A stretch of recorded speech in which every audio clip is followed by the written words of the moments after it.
Okay, para sa mga matatalino lang. Tanong kita, Cedric. Una rin, hindi mo alam, ha? Ano ang pinakamataas na isda? Sa pinaka-pinuno, anong tawag? Ano? Master Sardines. Good. Eh, yung isda, hinati sa dalawa, anong tawag doon? Ano? Eh di, tuna. Tuna.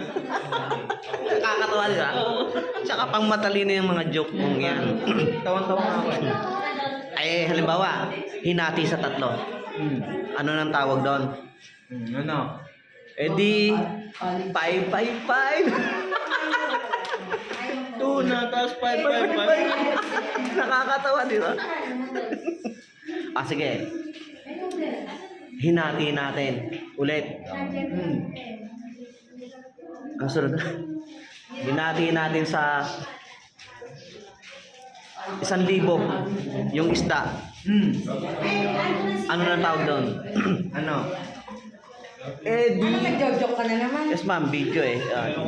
Para sumikat mas si Cedric kasi sikat na ako eh. Eh di, 1,000, 2 ligo, 3 ligo. Ligo! Oo, ligo. Ay, dapat yung gagano. Nakakatawa, di ba? Oo. Halimbawa, hinati naman natin sa 100 yung isda. Anong tawag na doon? 100 naman. Oo, 100. Ano? Eh di, century! Di ba? Nakakatawa. Last na.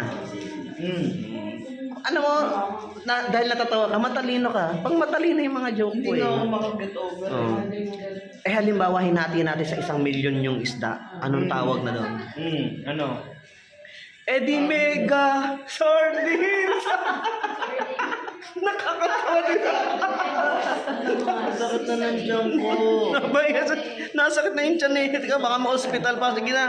Bye-bye.